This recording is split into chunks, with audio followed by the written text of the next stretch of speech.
Hello everyone, and welcome back to another episode of We Kindred Spirits. My name is Hannah, this is Boris, and we would love to say Happy Halloween to all of you. This is my favorite season, my favorite time of the year. It's definitely Boris's, and we are just very excited to have you here today. I'm going to go through, firstly, all the decor items that I have throughout the house as we do a Halloween house tour. In addition to that, I would like to do some decorating of a few of my favorite spaces today, like my mantle, my dining table, maybe a couple others. And then after that, we're gonna blow out the candles and turn off all the lights and see some of these spooky spaces at night when they're all lit up. But before we do all of that, let me catch you up on some of the spooky stuff that we've been up to this Halloween season. So one thing we did this Halloween season was dress as these sheet ghosts, which was actually super cute and something I've always wanted to do. You got back up. You got a woo can. Ooh, I'm dizzy. Okay. Ooh, hang on. We also had a fun little Halloween party with a costume contest and all kinds of spooky treats, including these coffin cheese dippers, witches' fingers, and some witches' brew.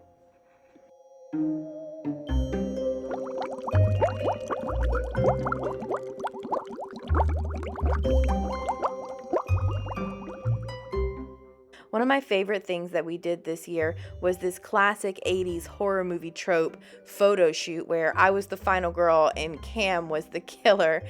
Of course, in the end, they lived happily ever after. Later, I ditched the Dolly Parton wig, tried to do my hair 80s style myself, and kept those amazing Sophia Loren glasses that I found on Etsy.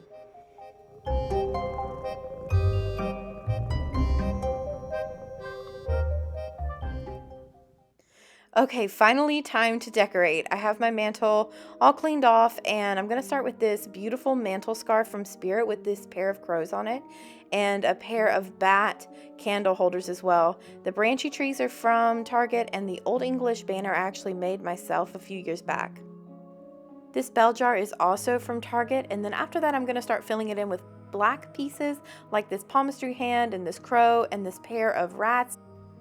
And I'm going to finish off with some pops of color like this jack-o'-lantern, these dried roses, and these other jars of herbs.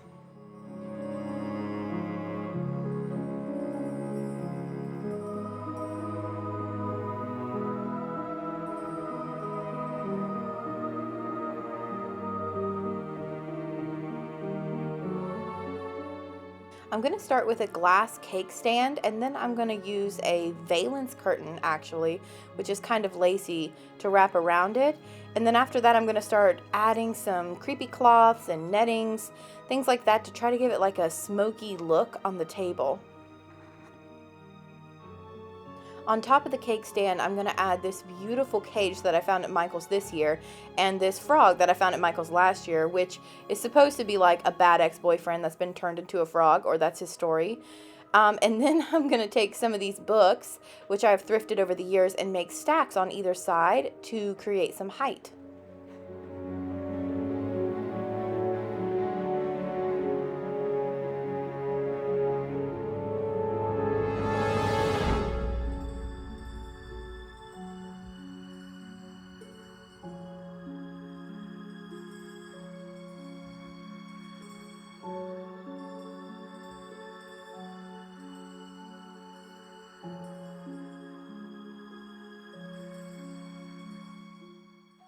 So when I'm setting a tablescape, a lot of times I love to make it balanced, but not exactly balanced. For example, these book stacks are not perfectly aligned, and then these candles I'm about to put out do go from largest to smallest from the inside out, but they're not all the same sizes.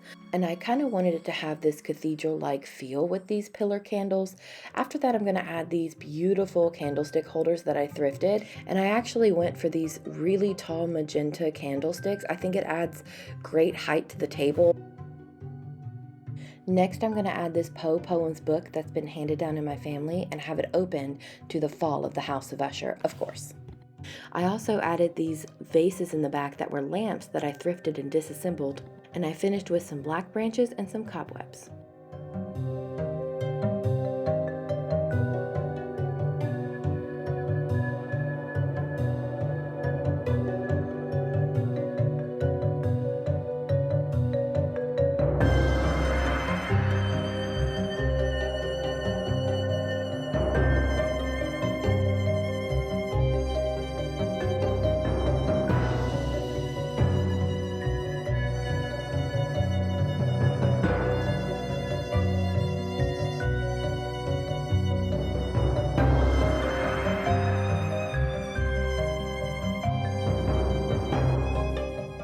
This piece was a find from Michael's line this year, and then this is our refrigerator with some spider action, and the rest are some pieces from around our kitchen.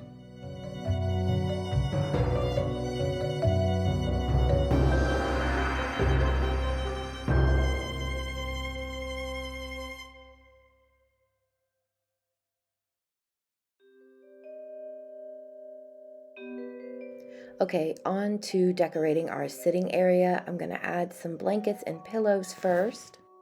The hand-hooked spooky pillow is from HomeGoods. The skull pillow is from Target, I believe. The Boris, he's from Walmart. The cat's from Target, and the raven skull is from World Market. For this side table, I'm going to put down a crochet doily that I made, and this vintage pumpkin from Michael's, and these coasters from Marshall's, I believe. Okay, so onto our couch. These burnt orange velvet we've had, but these Kirkland's pumpkin pillows I looked at all season, and I finally went and got them, and then this boo pillow is from HomeGoods. All of these art pieces I actually have thrifted over the years or made myself to create this gallery wall. As for the bats, I couldn't find bats that I loved, so I actually drew these and cut these out of cardstock.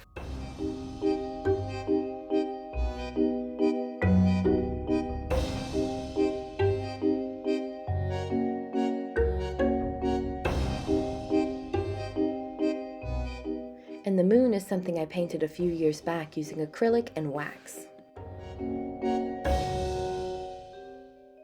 For this shelf in the hallway, I'm going to start with this beautiful vulture platter from the Threshold line at Target last year. I love that the vulture is sitting with the moon above it and has this background because I want to start adding some branchy trees on either side, so it kind of feels like it's sitting at night in the forest.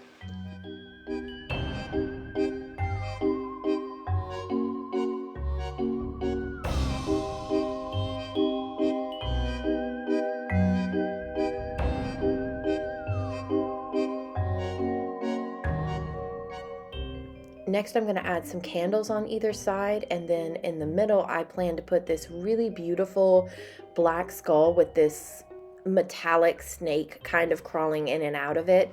I got this skull here at Big Lots this year.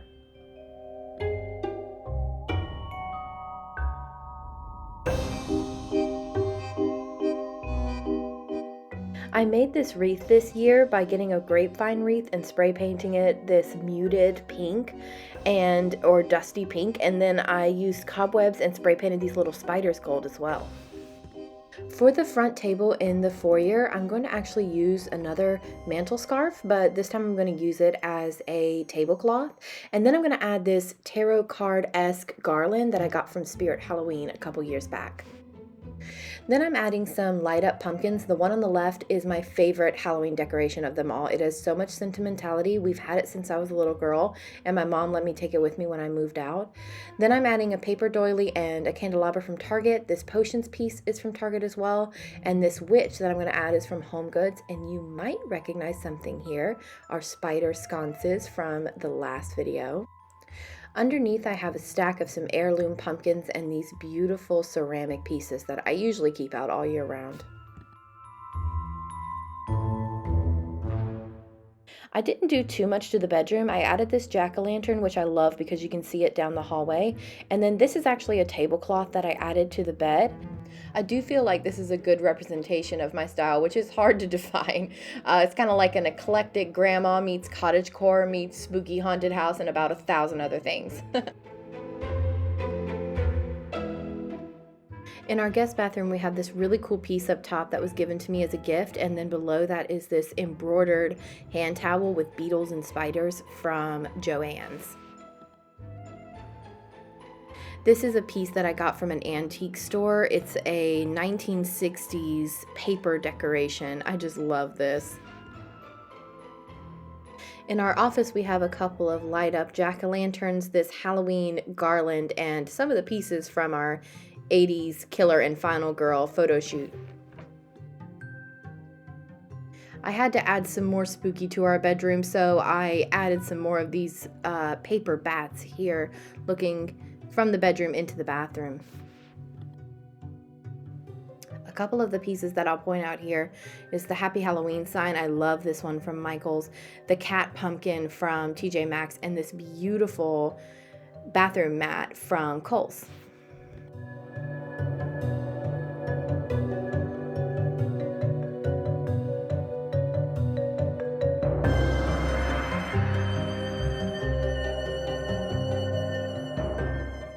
I really love this little corner. This bat hanging here is from Michaels, as is the sign, and below that are just some other pieces that I've collected.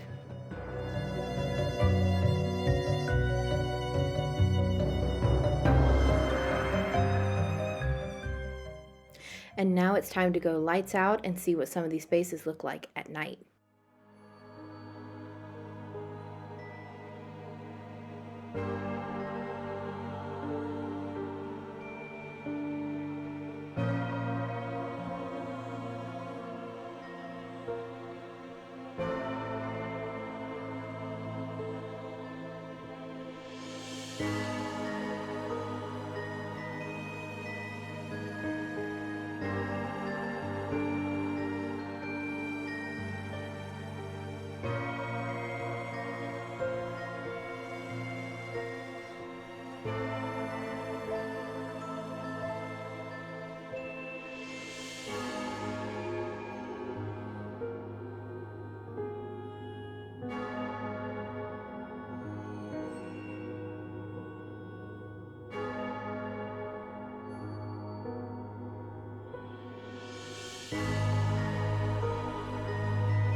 Thank you all so much for being here and for being a part of another episode of We Kindred Spirits. Comment down below if you have a favorite Halloween decor item or maybe something that's been handed down to you throughout the years. I think that would be so cool, and I would love to read your comments and write back. Also, if you're enjoying the content so far, please like and subscribe. It would mean so, so much to me. And until next time, be well and stay spooky.